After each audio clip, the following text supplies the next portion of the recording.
Asanto Di Lorenzo. Bill having received royal assent on April 11th, 2019, regarding the amendments to the United Church of Canada Bill S-1003. Statements by members. Déclaration de député. L'honorable député de Pierrefonds. The Honourable Member for Pierrefonds. Speaker, Dr. Ambedkar was an exceptional Indian jurist, social reformer, and one of the founding fathers of the modern Indian state. Baba Saheb, as he was known, fought for equality and justice. He campaigned against social discrimination of those considered untouchable. He served as India's first law and justice minister and oversaw the drafting of their constitution, which treats all people equally, regardless of their birth status. Madam Speaker, these achievements cannot be overstated. Dr. Baba Saheb Ambedkar was a man who built the foundations for the largest democracy in the world, based on universal suffrage and respect for all. On April 14th, we will honor his great legacy. The Honourable Member for Dufferin-Caledon. Madam Speaker, I rise today to pay tribute to the Orangeville Lions Club as they celebrate their 70th anniversary on April 27th. Their history of service to our community is exemplary, and their accomplishments are numerous. Over the years, they have worked with many other groups in Orangeville and coordinated many activities. Some examples include the Cancer Relay for Life, Salvation Army Christmas Kettles, the Orangeville Food Bank, Habitat for Humanity, the Boy Scouts, Choices Youth Shelter, Big Brothers Big Sisters, Headwaters Healthcare Center, Lions Sport Park, the Santa Claus Parade, the Northman Lacrosse Club, the Wolves Hockey Team, the Orangeville Legion, and Community Living Dufferin, and so many more. The Lions Club has been an integral part of Orangeville life for 70 years, and their future looks just as bright. So, Mr. Speaker, it is my great honor to congratulate the Orangeville Lions Club on 70 wonderful years. We know the next 70 years will be just as great. Absolutely. The Honourable Member for Fleetwood Port Kells. Mr. Speaker, as we approach Easter, the time of sacrifice, renewal, and hope in the Christian world, I wanted to share a story. In Fleetwood Port Kells, we have a very large Catholic high school, Holy Cross. Last year, I was there to help them celebrate the grads, and with me was a member of our constituency office staff, a devout Muslim. After, I asked him if Islam had any equivalent to the story of the death and resurrection of Jesus and the lessons he provided. His answer was yes, Jesus. The Lord and Savior to our Christian world is an important prophet in Islam, the most mentioned person in the Quran by reference, over 100 times. Christians and Muslims alike believe that he will return. To me, this demonstrates that there can be more in faith that unites us than divides us, and that perhaps our thoughts of sacrifice, renewal, and hope at Easter can be shared with more people of goodwill than we realize. The Honourable Member for Kootenay, Columbia. Mr. Speaker, last week we learned Canada is warming at twice the global average. This finding should be a wake-up call for all of us. As a Vice Chair of the Standing Committee on Environment and Sustainable Development, I am pleased that on Tuesday our committee tabled 2 reports, Clean Growth and Climate Change, How Canada Can Lead Internationally, and a second report on forestry, agriculture, and waste, with a total of 34 recommendations on how government can and must do better. Climate change is no longer a distant threat, and the cost of inaction is too great. The impacts are already being felt in my riding of Kootenay, Columbia, and across the country. My constituents are calling for stronger action, like the high school students who protested in Nelson, or the grade 5 and 6 Tunaha students who wrote me letters worried about polar bears and the environment, or my granddaughter Lalita, who at times worries if her generation will have a future at all. Canadians expect us to work together, and we must all commit to doing so. Let's start by agreeing to more ambitious greenhouse gas reduction targets and to making climate change a non-partisan issue. The Honourable Member for Beaches, East York. Mr. Speaker, founded in 1994 by former Beach Citizen of the Year Marie Parada, 2019 marks the 25th anniversary for the Pegasus Community Project for Adults with Special Needs. Their work at 3 locations supports over 50 adults with developmental disabilities in 5 programs, with a focus on community involvement, individualized supports, and helping participants to achieve personal goals. Pegasus has a social enterprise thrift store on Kingston Road in the Upper Beach that helps fund the organization so it's not completely reliant on public funds. This coming fall, October 5th, is their 3rd annual Pegasus Inspirational Film Festival, showcasing short films made in partnership between Pegasus participants, film students, and filmmakers.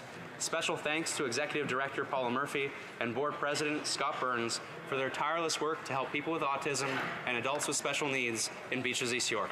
Thanks, Mr. Speaker. Honourable Member for Barrie Innisfil. Mr. Speaker, we're so fortunate that many people volunteer in our great nation, and this week is National Volunteer Week. Stats Canada has reported Canadians volunteer roughly 1.9 billion hours annually, an equivalent of 1.1 million full-time jobs. Even more exciting, Mr. Speaker, is that young Canadians are the demographic most likely to volunteer. These caring individuals work day and night on their own time. They feed the hungry and give company to the sick and the elderly. They coach our kids, plan community events, and raise money for numerous causes. Tomorrow, I'm hosting my 3rd annual Barrie Innisfil Volunteer Award Ceremony. I look forward to recognizing the outstanding work of 13 individuals and 3 organizations who've gone above and beyond as volunteers. These individuals always put their community above all else, and I know that Barrie and Innisfil would not be as great a place to live if it wasn't for their selfless work. To all volunteers across Canada, I say thank you from the bottom of all our hearts. The Honourable Member for Surrey Centre. Mr. Speaker, Waheguru Ji Ka Khalsa, Waheguru Ji Ki Fateh. This month, millions of Sikhs around the world will gather to celebrate Vaisakhi, the day that Khalsa was initiated. And it was on this day 100 years ago that thousands of men, women, and children had gathered in a park meters away from the Golden Temple to celebrate Vaisakhi, when the colonial Colonel Dyer marched in with a regiment of soldiers, blocked all entranceways, and opened fire. He did this over and over and over again.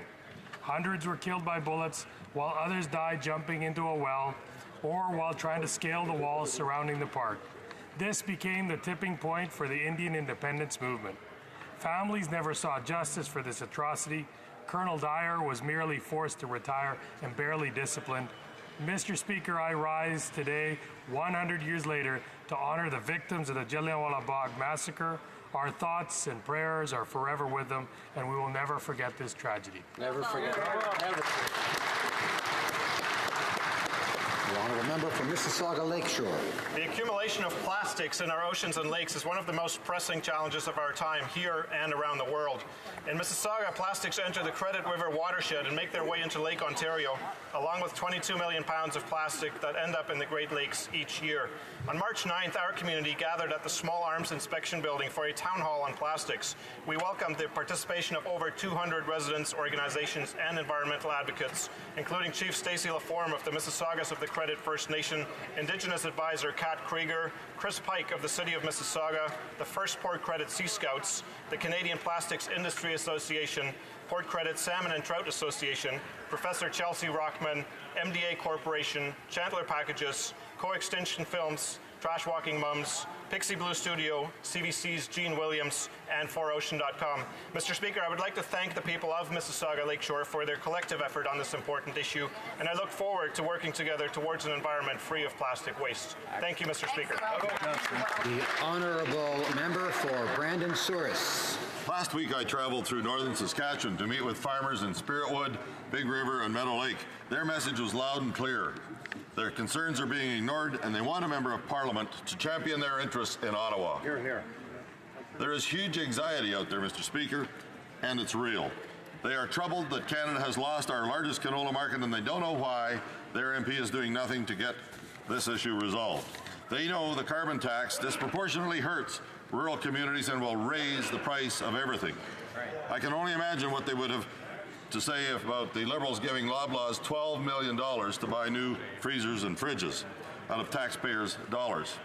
And they know the tanker ban and the no new pipelines bills will hurt the economy and kill jobs. Mr. Speaker, our Conservative team will always stand up for rural Canadians, and we will oppose bad policies and out-of-touch politicians who ignore their concerns. Honourable Member for Humber River Black Creek. Thank you, Mr. Speaker. April is Be a Donor Month across Ontario. Organ donation is one of the most important and life-changing decisions a person can ever make. Today in Ontario alone, 1,600 people are waiting for a life-saving transplant. So while 85% of Ontarians agree with organ and tissue donations, only 1/3 of the residents are actually registered. Registration is incredibly easy and only takes minutes when you visit the website beadonor.ca. Today I want to encourage my constituents in Humber River Black Creek and my fellow parliamentarians to advocate for organ and tissue donations in their riding.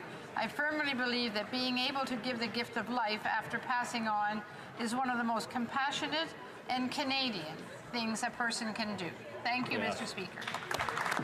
The honourable member for St. John Rothsay. Mr. Speaker, seniors in St. John Rothsay deserve more support from their federal government. That's why I'm pleased to rise today to talk about the historic investments our government is making in support for our seniors through Budget 2019. To help low-income working seniors keep more of what they earn, we are enhancing the GIS earnings exemption to provide a full or partial exemption on up to $15,000 of annual employment income. Wow. We are also investing an additional $100 million over 5 years for the New Horizons Seniors Program. Finally, we are working to ensure that all seniors have access to the prescription drugs they need, regardless of their means, by moving towards the full implementation of a national pharmacare program. We are doing this by establishing the Canadian Drug Agency, a national formulary, and a national strategy for high-cost drugs for rare diseases. These investments will change the lives of thousands of seniors in my riding. Thank you, Mr. Speaker. Honourable member for Medicine Hat, Cardston Warner. Mr. Speaker, yesterday the Prime Minister avoided every question as to when he would testify under oath to his numerous false statements, instead claiming he is focused on what Canadians care about. Well, in my riding, Mr. Speaker, Canadians care about the carbon tax and the fact that life is getting more and more expensive. 80% of my constituents say they do not want a carbon tax and are already struggling to pay their bills. Hardworking Canadians are worse off under this high-tax, scandal-plagued Liberal government. A carbon tax will not have any positive impact on global emissions. It only hurts hardworking Canadians. Mr. Speaker, Canadians want action, not a sales tax masquerading as an action plan. Canadians want change. They want a government with sound environmental policies, one that fights for them and makes life better. And in a few short months, Mr. Speaker, they'll get that opportunity with a new Conservative government. The honourable member for Mississauga East Cooksville. Mr. Speaker, I rise today to celebrate the achievement of 7 firefighters from Mississauga for their bravery in performing their duty, responding to an explosion that rocked the community in my riding last year. On February 11, 2018, they arrived at the scene of a gas explosion at Mississauga Plaza. 3 occupants were stranded on top of the collapsed section of the structure that was still on fire. Acting with knowledge of the dangers that were present, Pumper 101, Squad 101 acted quickly, to rescue occupants to safety. The men and women who are our first responders put their lives on the line daily to keep us safe, and they should be commended for their bravery. I want to congratulate Acting Captain Scott Taylor and firefighters Brendan Martin, Vanessa Gilbert, and Jeff Dugan, as well as Acting Captain Mike Bellin and firefighters Jeff Beattie and Brent Thomas as co-recipients of the 2019 Firefighter of the Year Award that will be presented to them later this month at the annual Civic Awards ceremony. Keep keeping us safe. The honourable member for Elmwood Transcona. Thank you, Mr. Speaker. A company by the name of Canadian Premium Sand has proposed a major frac sand mining operation on the shores of Lake Winnipeg. Many people living close to the site, as well as many Winnipeggers, are concerned about the impact of this project on Lake Winnipeg and the highways between it and the city. While the provincial environmental assessment process is underway, the information on the project comes from a 2014 technical report with a number of apparent inconsistencies. In fact, the company announced in January it will be releasing an update to all financial and feasibility information previously released in a report that will replace and supersede the previous report. The Federal Minister of the Environment has the power to trigger her own assessment process, one that could be based on the latest information. Manitobans deserve clear, reliable answers to their concerns before the project is allowed to move ahead. Responsible regulators should ensure that their decision-making is based on accurate and timely information. So I call on the Minister to implement her own thorough review process, one based on the best and latest information. Honourable Member for Edmonton West. Edmonton West is blessed to be home to many charities and not-for-profits serving Edmonton. One of them is the Our House Addiction Recovery Centre. Our House runs a vital year-long residential program for addicts. They discovered massive mold issues in their kitchen and had to renovate and replace the refrigerators. They faced a crisis, though, as they had no money for the renovations and were at risk for shutting down. Now, I reached out to the Liberal government, and you know what they offered? Nothing. Wow. Yet somehow the Liberals found $12 million to give to Loblaws and the Weston family. Now, the Westons are Canada's second richest family. The 1% of the 1% of the 1% aren't even close to their wealth. So I have to ask, what in the world is wrong with the Liberals that they would give money to billionaires for a photo op but deny funding to our most needy? The Liberals have obviously lost the moral compass. October cannot come soon enough.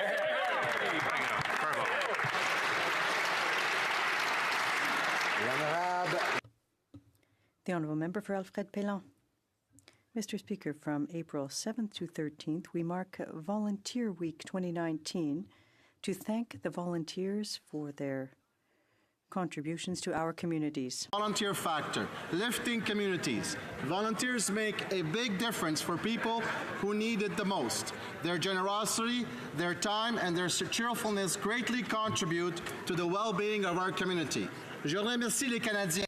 I thank Canadians, young and old, for their commitment and desire to improve our communities. Thank you too. Sabatino, Nico and George Tamaras, Mario Pecora, Rosaria Rosini, Veronique et Erika Licursi, Guy Philippe Elou. Merci de Thank you for volunteering your time and energy. Thank you for your unfailing commitment. Thank you for lifting our communities up. The best way to fund yourself is to lose yourself in the service of others. Oh, well done. Questions orales. Oral questions. Honourable. The Honourable Member for Richmond North Tabasco. Mr. Speaker, we have a Prime Minister who is involved in political interference in our justice system. A Prime Minister who's denied the truth. A Prime Minister who's tried to intimidate people. A Prime Minister who's tried to silence everyone who has a different viewpoint than him.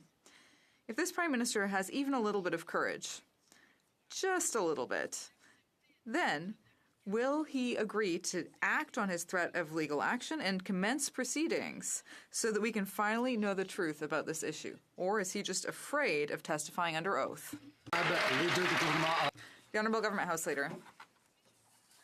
Mr. Speaker, we know that Canadians need to hear the truth, and that is exactly why the Prime Minister had the courage to ensure that he would waive cabinet confidence and solicitor-client privilege. That's why Canadians were able to hear the truth.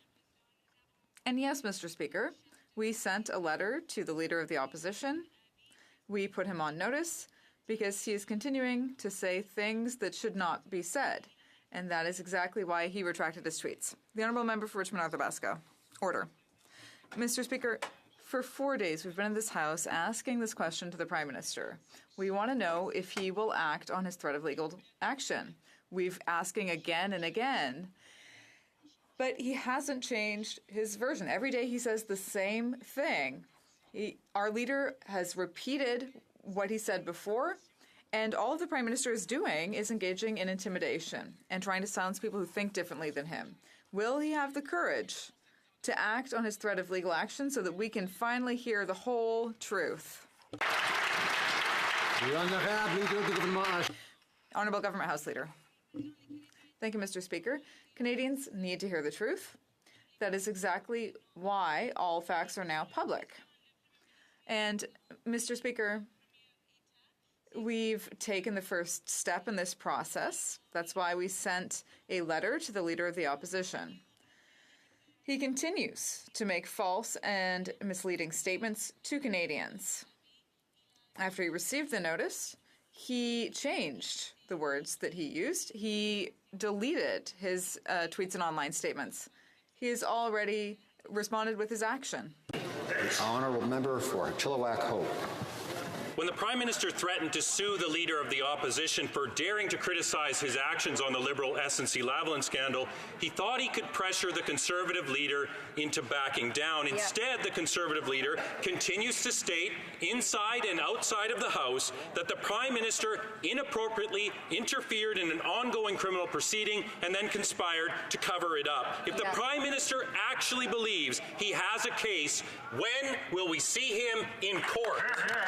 Honourable Government House Leader.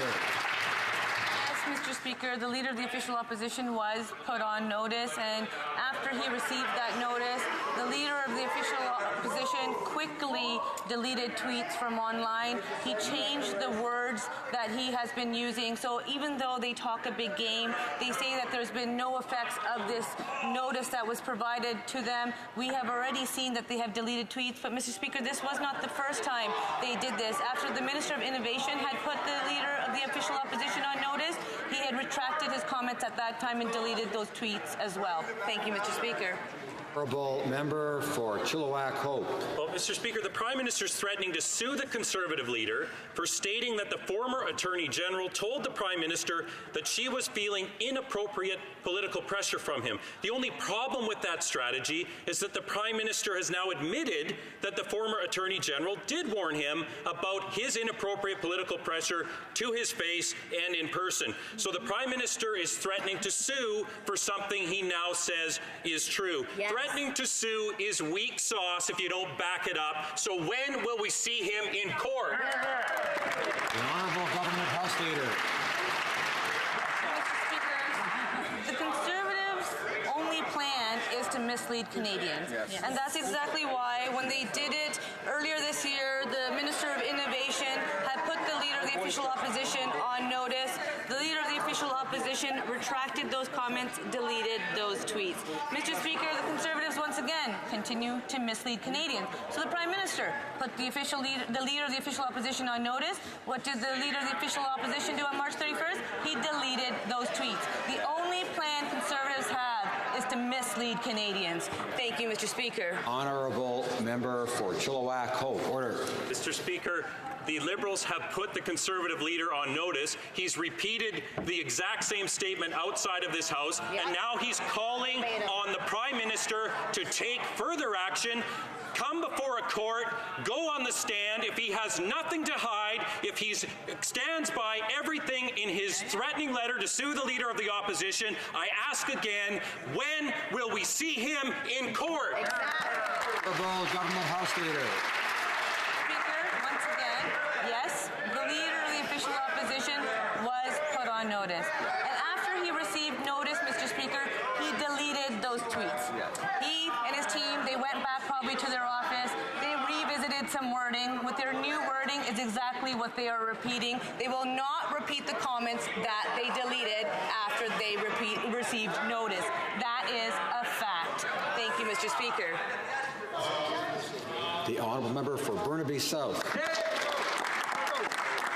According to Maclean's, the Ethics Commissioner has become a useful fig leaf for Liberals keen to shut down further discussions. Harper Conservatives drafted a weak ethics bill, but it's Liberals using it as cover to avoid answering questions. Liberals will be under the microscope when the anti-bribery groups meet in June.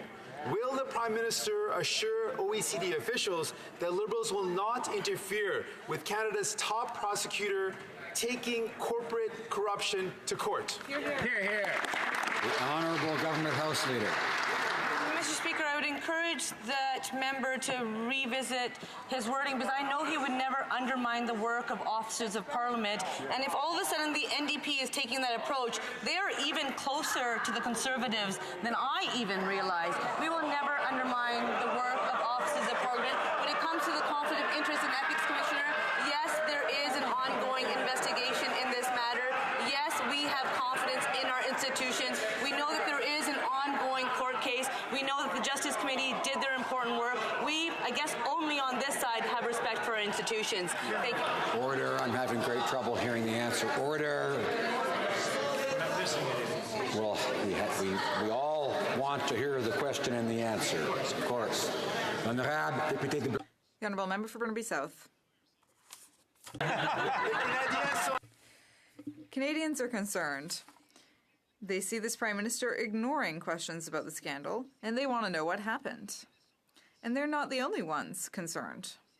The OECD has warned Canada that they are watching how the Liberal government is handling this entire affair. People want the truth. When will the Prime Minister launch a public inquiry? Bravo. Honourable Minister of Transport.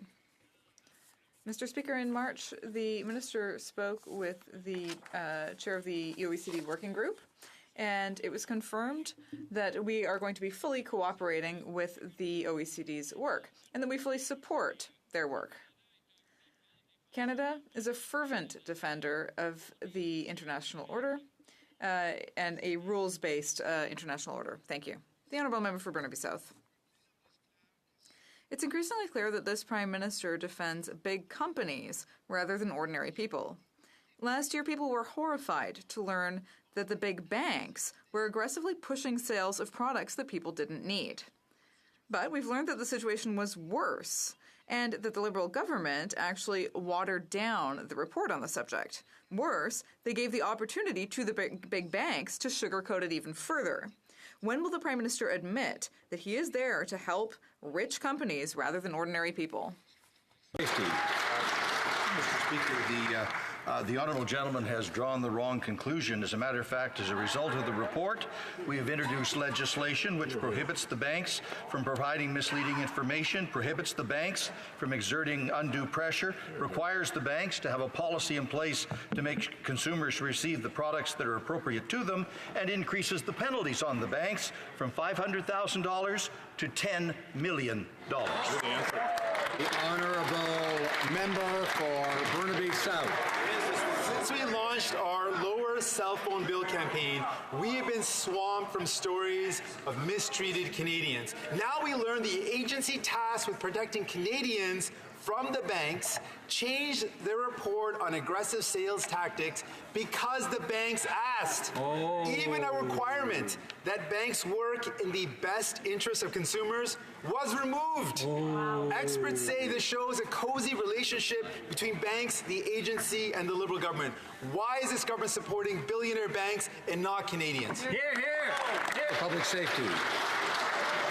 Mr. Speaker, in both official languages, he's still wrong.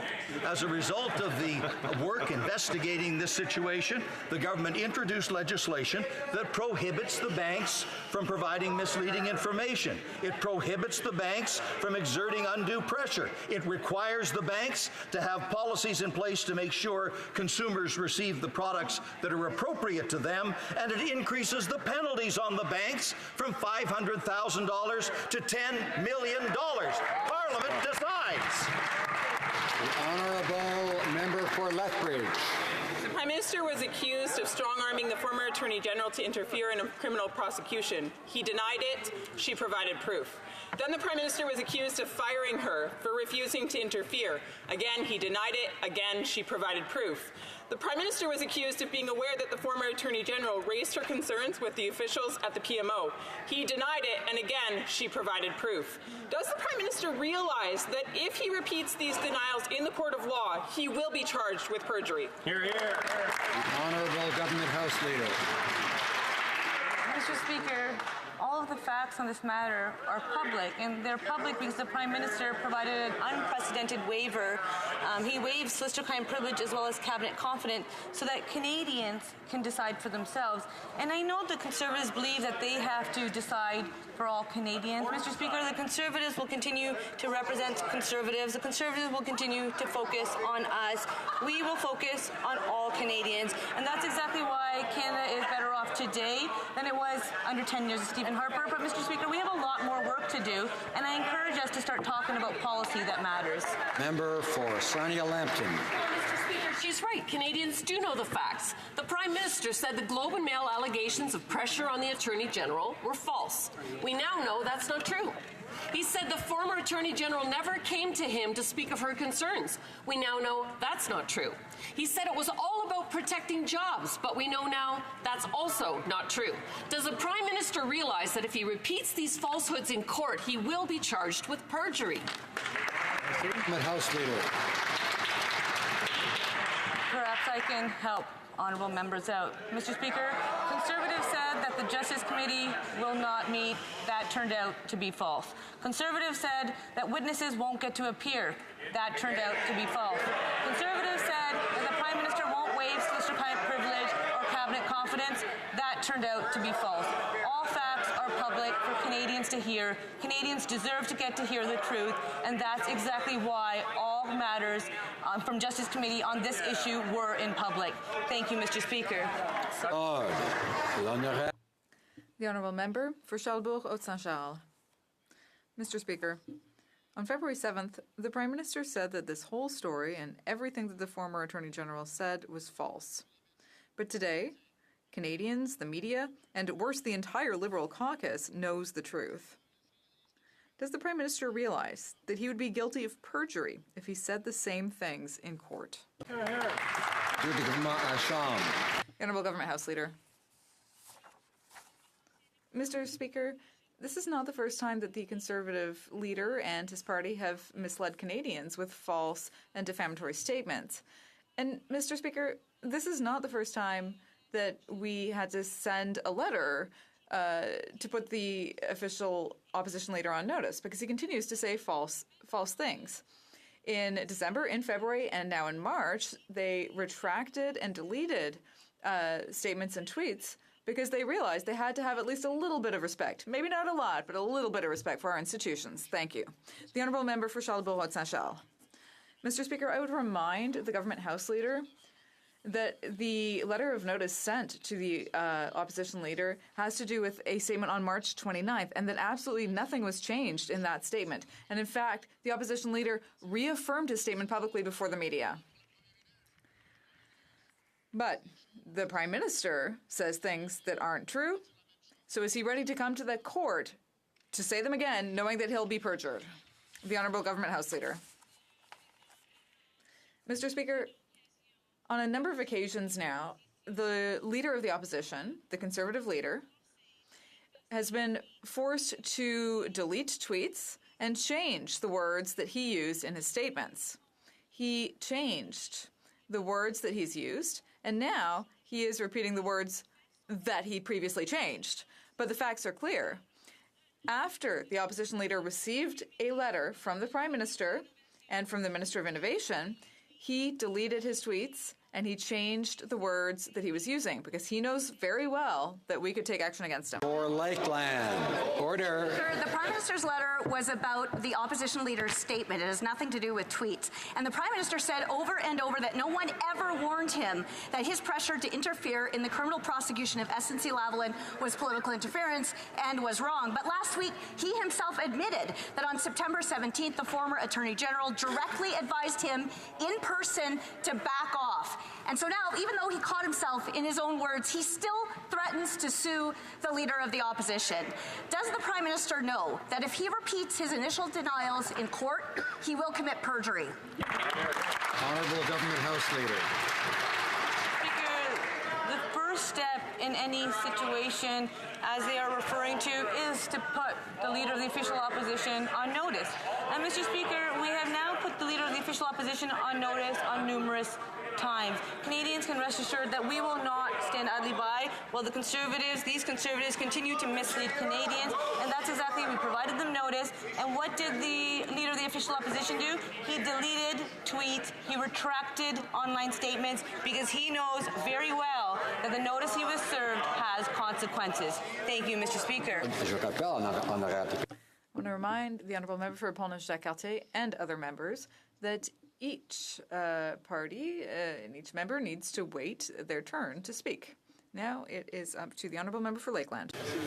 The opposition leader didn't retract any statements, and in fact, he repeated every single word yesterday. And Conservatives, we look forward to the Prime Minister testifying in court under oath, where he can't control the process, he can't control the people, and he can't shut it down like he killed 2 investigations. And for once in his life, he'll have to tell the truth, the whole truth, and nothing but the truth. So does he actually have the backbone to set a date? And when will we see him in court?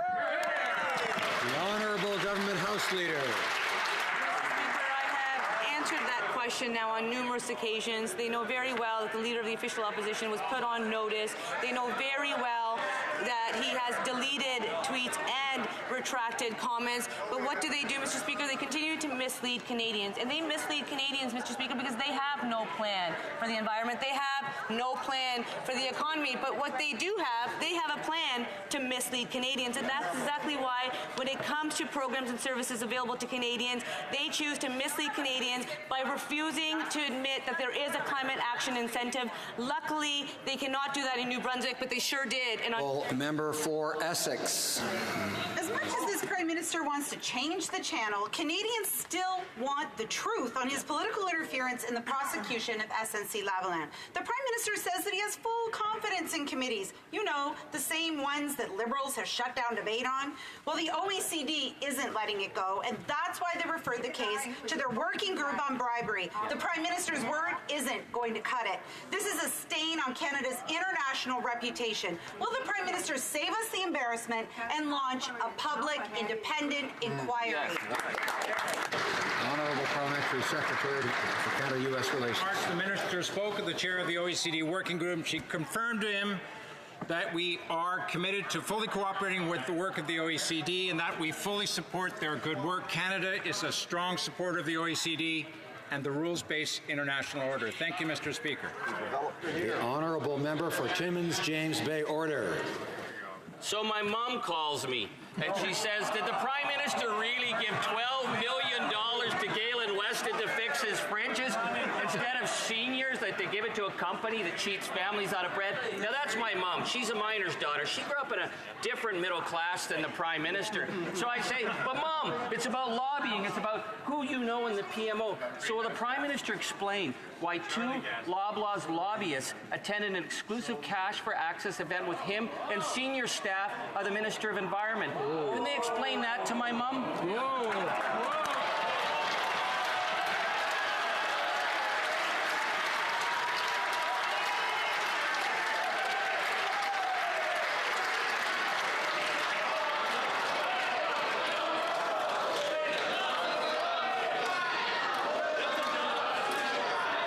Order. We're not going to hear the answer unless we have a chance to do so. Order. I'm sure the honourable member who asked the question wants to hear the answer. I trust other members will let that happen. Order. The Honourable Parliamentary Secretary to the Minister of Environment. Mr. Speaker, any serious climate plan is going to involve investments in energy efficiency. The project in question involves a $36 million investment from the company. It's going to allow them to replace fridges in over 370 stores, which will have the equivalent impact of taking 50,000 cars off the road. This decision was based on science, facts, and evidence, and the advice of our department. With respect to the honourable member's mother, I'd be happy to point her to the investments in Budget 2019 that will help make homes more efficient, that will save her money, and do the right thing by the environment. The Honourable Member for Aurora, Oak Ridges, Richmond Hill. Mr. Speaker, we now know that the Department of National Defence used code names to avoid providing evidence in Vice Admiral Mark Norman's trial. And since October, the Prime Minister has failed to comply with a court order to provide all documents, emails, memos, texts from Gerald Butts, Michael Wernick, Katie Telford, and Zita Astravas. Will the Prime Minister release all documents today and ensure Mark Norman gets a fair trial? The Honourable Minister of Justice. Mr. Speaker, the prosecution in question is being handled by the Public Prosecution Service of Canada, which operates independently from the Department of Justice and from my office. Mr. Speaker, Counsel for the Attorney General of Canada is fulfilling all of its obligations to the court with respect to third-party records applications.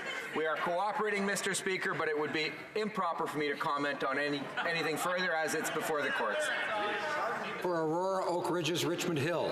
And yet Mr. Speaker, the Prime Minister continues to do everything to politically interfere and frustrate Mark Norman's ability to get a fair trial. He won't comply with court orders to provide documents, and when he does, they're completely reacted. Even worse, he won't pay Mark Norman's legal fees, hindering his ability to mount an effective defense. Did the Prime Minister or any current or former cabinet minister or any PMO staff discuss influencing the timing of Mark Norman's trial? Honourable Minister of Justice. As I just stated, the government is meeting all of its obligations with respect to third-party records applications. All documents requested from the priority individuals identified by the defense in February have already been provided to the court. And Mr. Speaker, when it comes to the reimbursement of legal expenses, the Treasury Board policy on legal assistance and indemnification is being followed appropriately throughout. The honourable member for Bellechasse-Séchemin-Lévis. On the contrary, Mr. Speaker, the Liberals tried to prevent the Davis shipyard from having the Asterix shipyard, and then they backed off. We know that Vice Admiral Norman was laid off with no explanation in January 2017, and he hasn't had any of his legal fees covered since then. How can the government justify that a respected soldier is not having his legal fees covered when the taxpayers are paying for the Prime Minister's legal team? The Honourable Minister. Mr. Speaker, as I just said in English, the Treasury Board policy has been followed, and that's what we're doing. Honourable member for Barrie-Innisfil. Mr. Speaker, Vice Admiral Mark Norman is a 38-year, highly decorated member of the Canadian Forces and was Vice Chair of the Defence Staff. He served this country with honor and dignity. The least these Liberals could do is give him a shot at a fair trial, but they won't release the documents to his lawyers so he can mount a proper defense. And they're hoping that he runs out of money before the end of the trial. The Prime Minister has no problem undermining the rule of law. When will the Prime Minister quit manipulating these court proceedings and allow the Vice Admiral a fair trial? Honourable Minister of Justice. Speaker, as I've stated, Counsel to the Attorney General of Canada is fulfilling all of its obligations before the court with respect to third-party applications for records. Mr. Speaker, all the documents that have been requested by the so-called priority individuals identified by the defense in February have been provided to the court. And Mr. Speaker, with respect to the reimbursement of legal expenses, the Treasury Board policy on legal assistance and indemnification has been applied rigorously. Member for Windsor West. We learned that the finance minister and the big banks worked together to skew a report that proved banks have predatory practices and abuse their own customers. Banks misled consumers by lying about credit card fees, mortgage rates, and banking fees, to name a few. Instead of protecting consumers, the Liberals decided to protect the banks by editing the report and trying to cover up the truth. This is shameful. Wow. Canadians are tired of this Liberal government being an apologist for consumer abuse, manipulation, and exploitation. The Minister of Public Safety bragged about fines and penalties. Does he actually have the courage to act on them? Yeah. Honourable Parliamentary Secretary to the Minister of Finance. Thank you, Mr. Speaker. To the contrary, and nothing could be further from the truth than what the member just said. We took the report very seriously and went forward with measures to prohibit banks from providing misleading information to customers, prohibit banks from exerting undue pressure on consumers to buy products or services, require banks to have policies in place to make sure consumers receive products that are appropriate for them, and increase penalties for banks from $500,000 to $10 million, something the Conservatives failed to do for 10 years. And Mr. Speaker, may I remind the NDP, they voted against these measures. The honourable member for Sherbrooke. This is not the Minister of Finance have influenced the agency that is supposed to oversee banks. This is unacceptable. Do we really think that the bank's watchdog will bite its own hand that feeds it? People are fed up with seeing the Liberals siding with the banks and not with us. The government is letting banks rip off consumers, and the Prime Minister is turning a blind eye to it. When will the Prime Minister wear the pants, stand up to big Canadian banks, and work in the interests of Canadians? Honourable Parliamentary Secretary, over the past 3 years, we have put forward measures to protect Canadian consumers. And for 10 years under Stephen Harper, this wasn't even on their mind. I'd like to remind him what I said in French. We proposed recent years, well, we've been banning banks from providing misleading information to their customers, and we've increased the fines for banks to $10,000. Hill. Mr. Speaker, I was particularly shocked yesterday when I heard that the Conservatives chose to mislead their constituents in their partisan taxpayer-funded tax guide. This partisan guide left out information on important elements such as Canada Child Benefit and Climate Action Incentive Rebate. Really? It left out information on money to which their constituents are entitled to. Does the Minister of National Revenue agree that purpose... Order. The honourable member used the phrase chose to mislead. This is very close to deliberately mislead. I'd like him to withdraw that phrase and perhaps... Order. No, I'd like him to withdraw that phrase. I apologize for that phrase.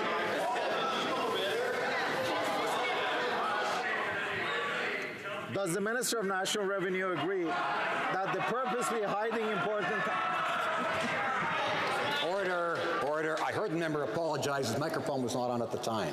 I'm going to give him another opportunity, and then we'll go to the Minister. The Honourable Member, order.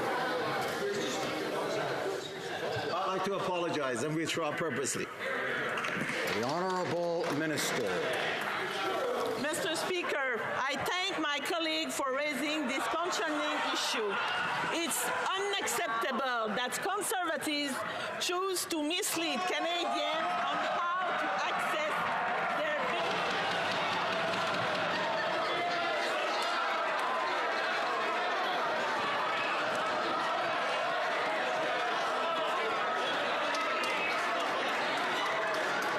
Order.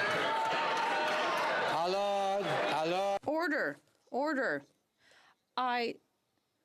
Order.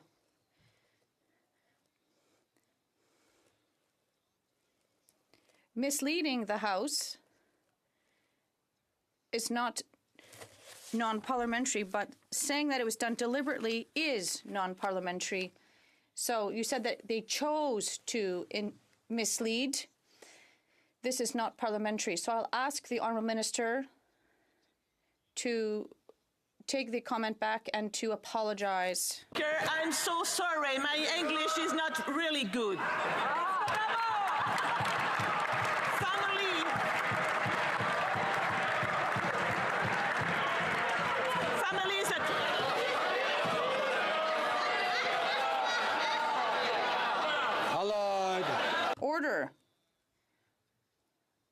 Order, please.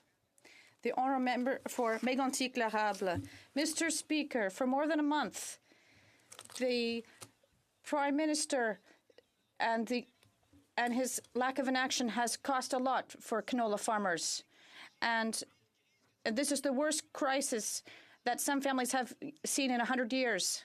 Farmers have said that Canadian farmers are paying for these policies. We've been expecting a response for 10 days. This is very urgent. What is the PM doing? He's waiting. Mr. Speaker, when will the Prime Minister stand up to China and finally defend canola producers? The Honourable Minister of Agriculture. Mr. Speaker, I'm happy to hear my colleague is finally interested in canola, because this crisis has been going on for more than a month, and I'm working very intensely with my colleagues, the Minister of Foreign Affairs, among others, on this file. And we're working very closely with industry, with our colleagues from the province, and I am going to ask to receive a technical delegation to inspect the food. Mountain View. Mr. Speaker, Canadian producers need assurances that the Liberals will support them and our world-class canola as the crisis with China gets worse. Farmers know that this is a political issue and one that needs to be resolved immediately. The Liberals' lack of action demonstrates their contempt for Western Canadian farmers and the importance of the canola sector to the Canadian economy. When will the Prime Minister demonstrate leadership and take action to stand up for canola farmers? The Minister of Agriculture. Mr. Speaker, my Conservative colleague care for canola farmers, because we care for more than a month now. I work closely with the industry, with our colleagues from the provinces. I visited the West provinces. I've asked my Chinese colleague to accept the delegation, a technical delegation that will be headed by the president of the CFI. Mr. Speaker, I really care. I understand the issue, and we were working hard as a team to resolve it as soon as possible.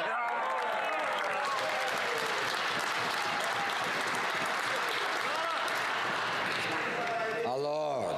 Order, please. Excited for the Easter Bunny coming soon, but we've got to settle down a little bit. Order. The honourable member for Chicoutimi-Le-Fjord. The PM's lack of leadership has led his government to fail on all international trade fronts. Again today, steels and aluminum tariffs are still in place. Compensation has been provided at a slow drip. And we have to bear in mind safeguard measures will end on April 27th. The situation is critical, and how come the PN signed the trade agreement without putting an end to these tariffs? The Honourable Parliamentary Secretary. Mr. Speaker, these illegal and unjustified U.S. tariffs must be ended. U.S.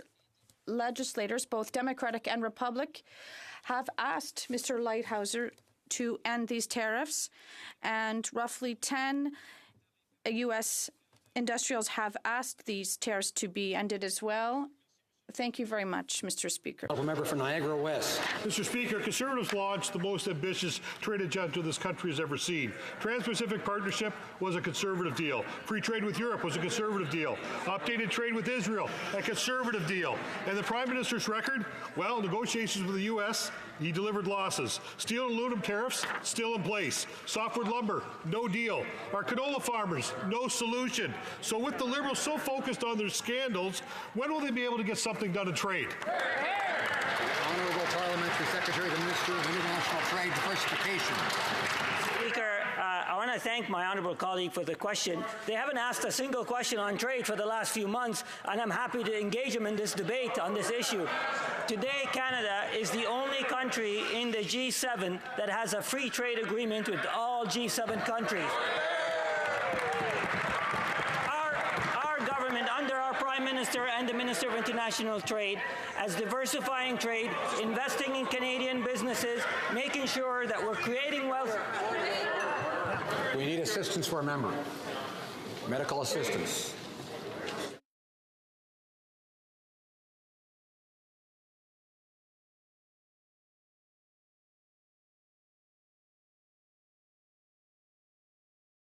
We will suspend for a few moments.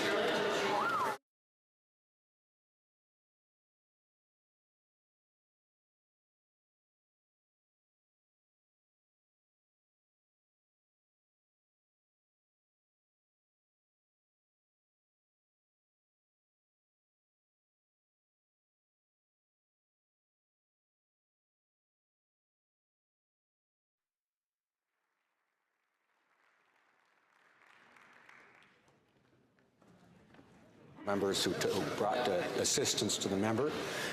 The Honourable Parliamentary Secretary has the floor. Mr. Speaker, on behalf of our colleagues, I want to wish my colleague the best, and I look forward to engaging my colleague in further debate on international trade, but our government is committed in supporting businesses to create wealth and create jobs for all Canadians all across Canada. The honourable member for Saint-Hyacinthe-Bagotte. Mr. Speaker, the OECD has called for greater aid for the middle class. This is not surprising when we know that 1 out of every 2 people is just $200 away from insolvency. And what are the Liberals doing to help these people? They're giving $12 million of our money to Loblaws, a billionaire company that racks up profits so it can buy refrigerators. We're talking about a company that refuses to pay workers a decent salary and to provide them with decent conditions. Is this the Liberals' plan, to keep helping the rich instead of supporting our seniors and families? The Honourable Parliamentary Secretary, the Minister of Environment. On the one hand, the NDP say they support investments in energy efficiencies, but as soon as a Liberal government makes these investments, they seem to oppose them. In fact, Mr. Speaker, this plan was awarded after an application process where the department indicated it would return one of the greatest returns on investment in terms of reducing emissions. The company's putting forward $36 million. It'll have the equivalent of impact of taking 50,000 cars off the road. If she's concerned about affordability, I look forward to her support for Budget 2019, which is going to continue to put more money in the pockets of middle-class families. Honourable member for North Island, Powell River. Well, Mr. Speaker, I can think of a lot of small businesses across this country that would certainly appreciate a little bit of help. It's more of the same from this Liberal government. They continue to stand up for rich corporations while everyone else has a hard time making ends meet. Seniors cannot afford their medication. When will this government stand up for them instead of companies like Loblaws? Scott from my riding wrote the minister requesting when his new fridge would arrive to help him become more environmentally friendly. The Liberals don't get it, but my constituents certainly do. When will this government stand up for Canadians and spend money on supporting them? The Honourable Parliamentary Secretary to Minister of Health. Pardon me. When it comes to something as important as the National Pharmacare Program, our government wants to ensure that we have a plan and we want to ensure that we get it right. That's why that I was very pleased that we launched the Advisory Council on the implementation of a National Pharmacare Program. This committee has been working for the past year. We've received the report last month, and I'm looking forward to receiving their final report later on this June. I have to say one of the key recommendations that they made in the interim report was to make sure that we put in place a Canadian Drug Agency, and I was pleased to say that in Budget 2019, the money is available to start that work. Thank you, Mr. Speaker. The Honourable Member for Carleton. This Prime Minister has a golden rule.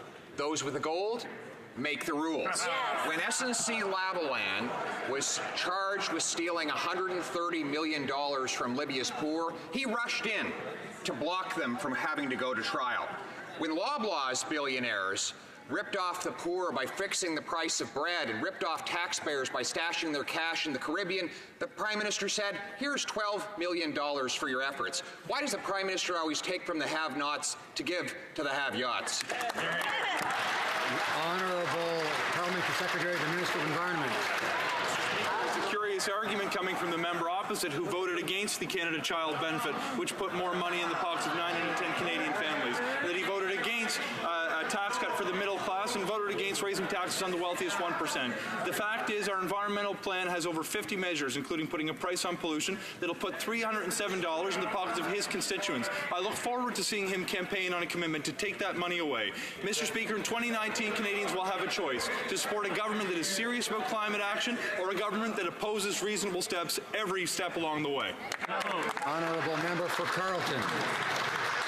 Well, Mr. Speaker, Canadians will have a choice between the son of a working-class family who will stand up for ordinary Canadians and let them get ahead, or the trust fund Prime Minister who will protect millionaires like himself by upholding their loopholes and forking over endless sums of taxpayers' money. Speaking of which, when it comes to SNC-Lavalin, the decision is still not final. The Prime Minister interfered to try and get the company off of charges. Will he now respect the decision of the prosecutor and promise that no Liberal politician will sign a deal to block the trial? Hear, hear. Honourable Government House Leader. Mr. Speaker, I want to quickly provide a quote that I haven't provided for a while now, but the Director of Public Prosecution Service confirmed that prosecutors, quote, exercise their discretion independently and free from any political or partisan consideration. That member is lacking confidence in our institutions. I can confirm to him once again, as was provided at testimony at the Justice Committee, the rule of law is intact in Canada. Our institutions are intact. Canadians can have confidence in them, and that member should stop misleading Canadians. Order. Before I go to the member for Carleton, I have to advise him to be judicious and avoid personal attacks.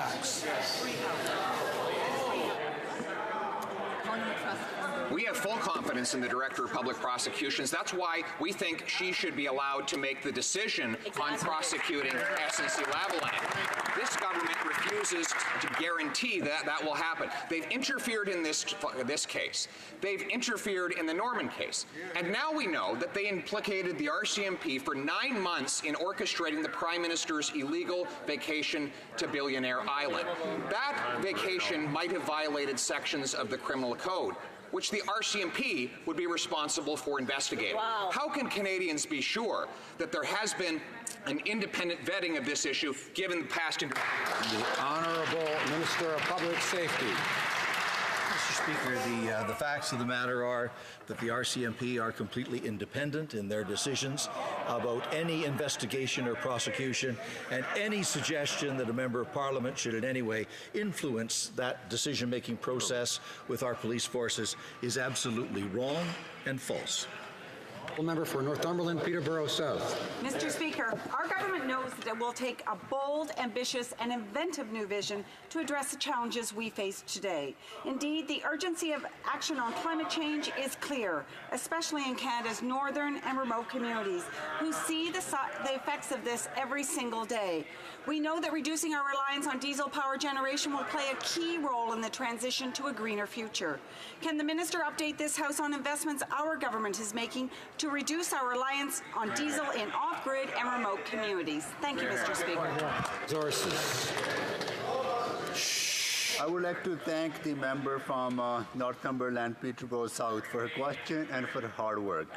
It is clear that the best solutions for combating climate change in rural and remote indigenous communities come from the people who live there. That is why our government is investing more than $3.5 million in 2 indigenous projects owned and operated by the HoC Development Corporation. Investments like these create jobs, cut energy costs, and protect the environment. Thank you, Mr. Speaker. Member for Abbotsford. Mr. Speaker, Loblaws is a billion-dollar company that is owned by the second richest family in the country. This is the same company that rigged bread prices for 16 years. Whoa. They really don't need handouts from a tax and spend Liberal government. Now the Prime Minister, our reverse Robin Hood, is giving this company $12 million to buy what? New fridges, while raising taxes on struggling Canadian families. Why is it always with these Liberals that they're giving to the rich and robbing ordinary Canadians? The Parliamentary Secretary to the Minister of Environment. A number of times. The fact is, every step of the way, the Conservatives are opposed to meaningful action on climate change. Mr. Speaker, our plan includes putting a price on pollution that's going to put more money in the pockets of Canadian families. It includes phasing out coal by 2030. It includes having 90% of our electricity generated from green resources by 2030. And yes, it includes investing in energy efficiency. In my own province of Nova Scotia in October, I personally made an announcement through the Low Carbon Economy Fund that would help homeowners make themselves more efficient and bring down their power bills, including by implementing a rebate on fridges for personal use. Mr. Speaker, we're taking climate change seriously. Honourable Member for Vancouver East. Order. Liberals called out the Conservatives for cozying up to white nationalist Faith Godey. But now the Prime Minister wants to close our border to asylum seekers who are fleeing persecution and violence with a law that prevents them from being able to apply for protection in Canada. Right. When Faith Godey supports the Liberal immigration policy, you know that you're on the wrong side of the issue. By hiding it in a 392-page omnibus bill and refusing to refer it to the Immigration Committee, the Prime Minister is trying to sneak through this shameful law. Will the Prime Minister stop talking out of both sides of his mouth and withdraw this legislation? Honourable Minister of Border Security. Our government remains committed to a fair refugee system that provides protection to those who need it most, protects the safety of all Canadians, and keeps our borders secure. On the well-established international principle of asylum primacy, we wish to encourage all those who truly need protection to seek asylum at the first possible opportunity. And the measures that we are proposing are part of a broader package included in Budget 2019, which is aimed at ensuring that people who genuinely need asylum receive it quickly and efficiently. And I wish to assure the member that every claimant will have access. The Honourable Member for Vancouver East and the Honourable Member for New Westminster Burnaby know that after a question is asked, they should listen to the question and the answer. They may not like it. I can't promise them that. That's not for the Speaker to rule on or to comment on. But in fact, I'd ask them to remember to listen and wait their turn before they speak. The Honourable Member for Don Valley North. Mr. Speaker, from pioneering satellite communications technologies to building a Canadarm and space-based radar systems, Canada has been making key contributions to space science and technology for over 6 decades. Can the Minister update this House on our efforts to foster our future astronauts, engineers, and scientists so that Canada continue to benefit from opportunities in the space economy? Thank you, Mr. Speaker. Honourable Parliamentary Secretary. Colleague from Don Valley North for his question. Notre gouvernement a publié une nouvelle. Our government published a new space strategy based on innovation and exploration. It will take advantage of our strengths and putting forward strength in science and innovation. Our space strategy will also take inspiration from youth to try and get them to get interested in technology. And our government is making sure that we have jobs for tomorrow in Canada. For Elgin, Middlesex, London. Mr. Speaker, yes. An illegal vacation to a billionaire island, inviting a convicted terrorist to India, destroying relations with our most important trading partners, attempting to politically interfere with a criminal prosecution, countless ethics violations, and an attitude that the rules and the law don't apply to him. Like so many Liberals before him, this Prime Minister's record is scandal and failure, with serious consequences for Canadians. How come when it comes to the Prime Minister and his friends, they're taken care of, but ordinary Canadians are not? Honourable Government House Leader. Mr. Speaker, that member just demonstrated once again that the last people the Conservatives seem to be cared about is all Canadians. So let's speak about our record. Over almost 300,000 children lifted out of poverty. Over 800,000 Canadians lifted out of poverty. 950,000 jobs created by Canadians. Trading relationships with each of the 7 G7 countries, trading deals that we have today. Mr. Speaker, lower taxes on middle-class Canadians by raising them on the wealthiest 1% of Canadians. A climate plan that's showing results. The Honourable Member for Manicouagan. Mr. Speaker, when I asked the Prime Minister a question yesterday, he said we should never legitimize discrimination against Canadians. And as if Quebec's bill on government secularism was discriminatory. This bill makes rules for us all. This is not discrimination. These rules will be the same for everyone. Is the Prime Minister accusing the Quebec government and millions of Quebecers who support this bill of being discriminatory? Is this how low the Liberals have stooped? The Honourable Minister of Justice. Mr. Speaker, we have always defended and will continue to defend the fundamental rights of every Canadian. The Canadian Charter of Rights and Freedoms protects everyone's rights. We cannot pick and choose who we protect and who we don't. Our position, Mr. Speaker, is clear. It's not up to the state to dictate to people what they can or cannot wear, regardless of their beliefs. The Honourable Member for Manicouagan. Mr. Speaker, it's up to Quebecers to decide what's good for them, regardless of what the PM thinks. The secularism of the Quebec state will be decided in Quebec City, not in Ottawa, not by this House, which refuses to condemn the shameful statements of the Mayor of Hampstead, who compared the secularism bill to ethnic cleansing. Will the Minister of Justice respect the will of Quebecers and commit to not challenging Bill 21 or supporting a court challenge to it? The Honourable Minister of Justice. Mr. Speaker, I'm a Quebecer, and I have the right to provide my opinion on this. Mr. Speaker, we strongly condemn the use of such inflammatory speech as the Mayor has done. It is hurtful for those who have suffered atrocities, and as the Prime Minister has already said, we don't need to be extreme. As Quebecers, we can express our disagreement with this bill without going too far. Earlier this week, I received a call from Chief Leo Friday of Kasheshawan First Nation. 10 days from now, more than 2,000 people from this community will be forced to leave their homes in the annual evacuation process. The Chief is concerned about the resilience of the dike, and there are legitimate fears of severe flooding. Our country spends millions of dollars annually for evacuations and for repairing flood damage in homes. When can we expect a serious commitment to funding the relocation that the community has been asking for years? The Honourable Parliamentary Secretary to the Minister of Indigenous Services. I thank the honourable member for her question. Our commitment to long-term relocation plan has not changed. The member would know very well from her work as Minister of Indigenous Services and President of the Treasury Board the work that is underway to deliver on this commitment. We've made significant progress on priorities, such as the new modular school which will be built in the community in September.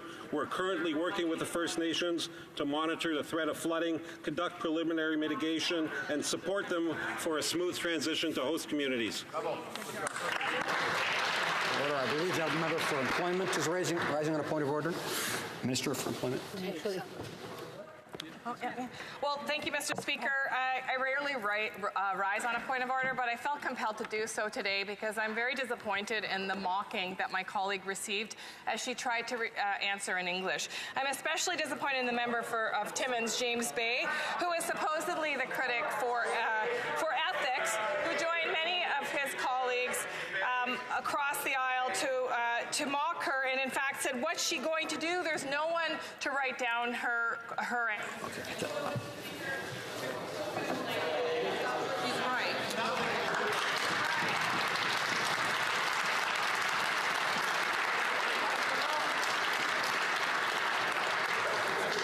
I thank the honourable member, although this does sound a little more, unfortunately, like debate to me, and it's hard to interpret what people react to and how they react, I must say. The honourable member, the honourable government House Leader is rising on a point of order. Mr. Speaker, today one of our colleagues in the House needed a helping hand, and I just wanted to take a minute to say thank you to every single member of Parliament